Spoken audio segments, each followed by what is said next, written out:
सब छोड़ के आ गई, मैं तेरे वास्ते सब छोड़ के आ गई। सन 1984 की शुरुआत में जब एक मल्टी स्टारर फिल्म की शूटिंग और रिकॉर्डिंग पूरे जोरों पर चल रही थी, सुनील दत्त साहब, जो फिल्म के मुख्य अभिनेताओं में से एक थे, एक दिन अचानक कल्याण जी आनंद जी के पास गए और एक खास गाने में सुरेश वाडकर की जगह किशोर दा को लेने का अनुरोध किया। दत्त साहब का मानना था कि ऐसे सिचुएशनल गीत में किशोर दा की आवाज फिल्म को और भी ज्यादा सफलता दिलाएगी।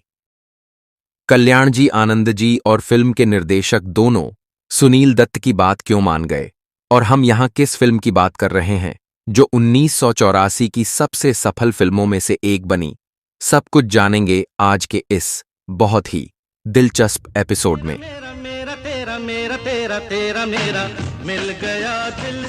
नमस्कार दोस्तों, स्वागत है आपका जनता टॉकीज में। मिली मुश्किल से बोल दे महफिल से। 70 के दशक के उत्तरार्ध और 80 के दशक के शुरुआती सालों की फिल्मों की बात करें तो उस समय मल्टी स्टारर फिल्मों का चलन देखने को मिलता था।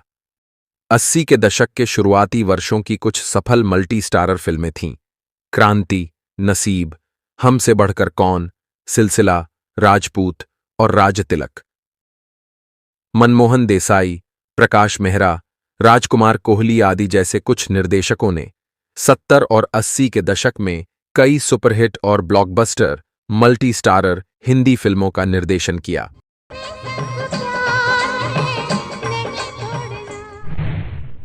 राजकुमार कोहली ने अपनी पिछली दो फिल्मों नागिन और जानी दुश्मन की अपार सफलता के बाद धर्मेंद्र, सुनील दत्त, राजकुमार, हेमा मालिनी, कमल हासन, रीना रॉय, प्राण, रंजीता, सारिका, राजकिरण, मदनपुरी और अजीत जैसे सितारों के साथ एक और बड़े बजट की फिल्म बनाने की योजना बनाई।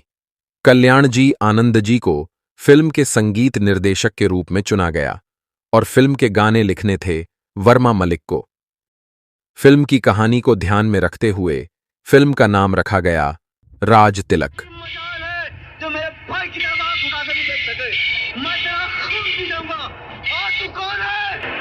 जोर तो बैल जैसा है, लेकिन तलवार चलाने की अकल भैंस जितनी भी नहीं। अब 80 के दशक के मध्य में कल्याण जी आनंद जी ने फिल्म में कुछ नए पार्श्व गायकों के साथ एक्सपेरिमेंट करने की योजना बनाई।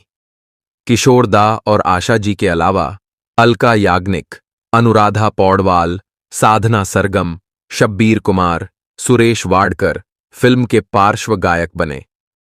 रिकॉर्ड किया गया फिल्म का पहला गाना था जुल्म हो गया, जिसे किशोर दा, अलका याग्निक जी और साधना सरगम जी ने गाया था।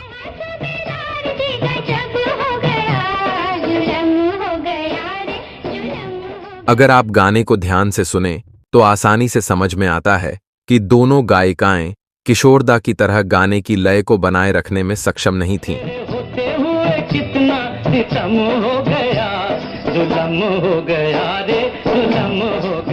और ऐसा लगता है कि वे गाना पूरा करने के लिए किशोर दा के पीछे पीछे दौड़ रही थीं।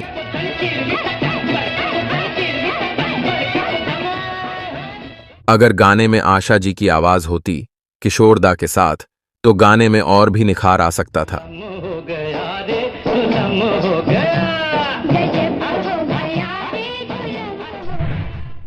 आशा जी और सुरेश वाडकर द्वारा गाए गए गीत अजूबा अजूबा के दौरान गीत की लय को देखकर कमल हासन जी चाहते थे कि किशोर दा और आशा जी इस गीत को गाएं, लेकिन जब कमल हासन जी ने यह गीत सुना तब तक गाना रिकॉर्ड हो चुका था। आइए इस गीत का एक छोटा सा वीडियो क्लिप देखें। अजूबा अजूबा अजूबा, तू तेरा है एक अजूबा। महबूबा महबूबा, मैं हूँ तेरी महबूबा। हमें भी लगता है कि अगर यह गीत किशोर दा और आशा जी द्वारा गाया जाता तो इसके संगीत और बोल को पूरा न्याय मिलता, लेकिन ऐसा हो न सका। लेकिन कमल हासन फिल्म राज तिलक में उनके ऊपर फिल्माए जाने वाले सभी गानों में किशोर दा की आवाज चाहते थे। इसके पीछे दो कारण थे दोस्तों। पहला कारण था फिल्म सनम तेरी कसम के गाने, जो ब्लॉकबस्टर हिट भी रही और साथ ही किशोरदा के गानों ने कमल हासन को दिलाई थी हिंदी फिल्म उद्योग में एक नई पहचान। दूसरा कारण था फिल्म यादगार। फिल्म राज तिलक के साथ साथ उस दौरान फिल्म यादगार की भी शूटिंग चल रही थी। कमल हासन सौभाग्यवश उस दिन स्टूडियो में मौजूद थे जब किशोरदा ने फिल्म यादगार के लिए आते हैं चले जाते हैं गाना रिकॉर्ड किया था। कमल हासन गाने में किशोरदा के गायन के अंदाज से मंत्रमुग्ध हो गए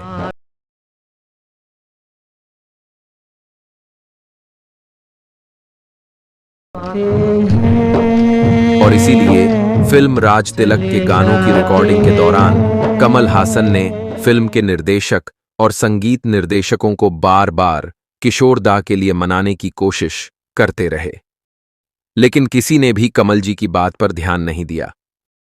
एक दिन कमल जी थोड़ा उदास मन से सुनील दत्त साहब से एक खास गाने में किशोरदा का अनुरोध किया। सब कुछ सुनने के बाद सुनील दत्त साहब गए निर्देशक कोहली जी से बात करने। सुनील दत्त जी का निर्देशक कोहली जी के साथ बहुत अच्छा रिश्ता था, क्योंकि सुनील दत्त जी कोहली साहब की पिछली 2 सुपरहिट फिल्मों नागिन और जानी दुश्मन में अभिनय कर चुके थे। लेकिन जब सुनील दत्त ने गाने का रफ वर्जन सुना तो उन्हें लगा कि यह एक महिला प्रधान गीत है जिसमें पुरुष पार्श्व गायक की भूमिका बहुत कम है। गाना था आ गए, एक नहीं दो नहीं, नहीं 3 4, बिन बुलाए चले आए कई हजार, जिसमें सुरेश वाडकर जी को गाने की आखिरी 2 पंक्तियां गानी थीं, जिसके बाद गाना खत्म होता है और फिल्म का आखिरी फाइट शुरू होता है। सुनील दत्त साहब को भी गाने का अंत पसंद नहीं आया, हालांकि बोल और संगीत में वो सब कुछ था जो जरूरी था। सुनील दत्त जी ने तुरंत गाने का पूरा कोरियोग्राफी बदलने का सुझाव दिया और पुरुष गायक के लिए और पंक्तियां जोड़ने को कहा। सुनील दत्त जी ने कोहली जी को यह भी सुझाव दिया कि कमल हासन को गाने की शुरुआत में ही दिखाना होगा, और जाते जाते कोहली जी को सलाह दी कि वे इस गाने को किशोरदा और आशा जी से ही गवाएं। कुछ कारणों से आशा जी को नहीं बुलाया जा सका, लेकिन रातों रात पूरी कोरियोग्राफी और दृश्यों में बदलाव किया गया और वर्मा मलिक ने गाने में पुरुष आवाज के लिए कुछ और पंक्तियां जोड़ दीं, जिसे अंततः किशोरदा, साधना सरगम, अलका याग्निक और अनुराधा पौडवाल ने रिकॉर्ड किया।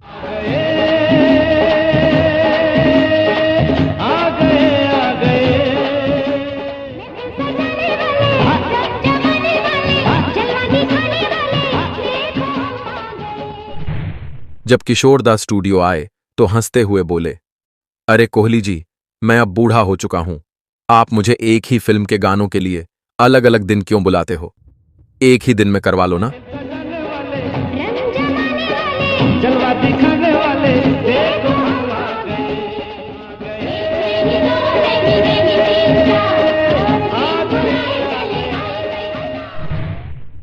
किसी ने भी उस दिन यह खुलासा नहीं किया कि किशोरदा को इस गाने के लिए कैसे और क्यों बुलाया गया था। किशोरदा आए और जिस तरह से उन्होंने गाना रिकॉर्ड किया वह फिल्म का सबसे लोकप्रिय गाना बन गया।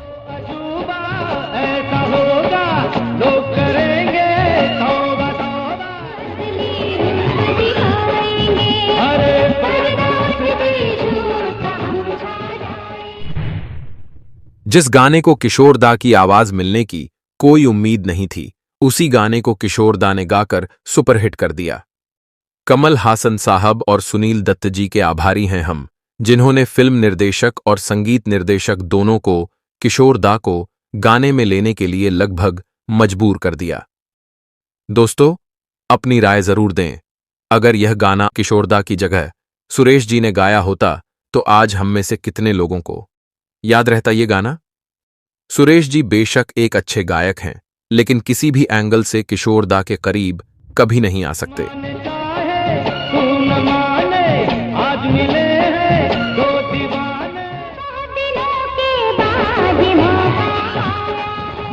लेकिन अगर लता जी या आशा जी इस गाने को किशोरदा के साथ गाती तो यह गाना शायद और भी सफल हो जाता। फिल्म राज तिलक 1984 की फिल्म तोहफा, मकसद और शराबी के बाद चौथी सबसे ज्यादा कमाई करने वाली फिल्म थी। फिल्म राज तिलक के गानों पर अपनी राय जरूर दें और अगर आपको आज का हमारा एपिसोड पसंद आया हो तो वीडियो को लाइक, शेयर और हाइप करें। अगर आपने अभी तक जनता टॉकीज को सब्सक्राइब नहीं किया है तो आज ही सब्सक्राइब करें और हमेशा हमारे साथ जुड़े रहें। बहुत बहुत धन्यवाद दोस्तों।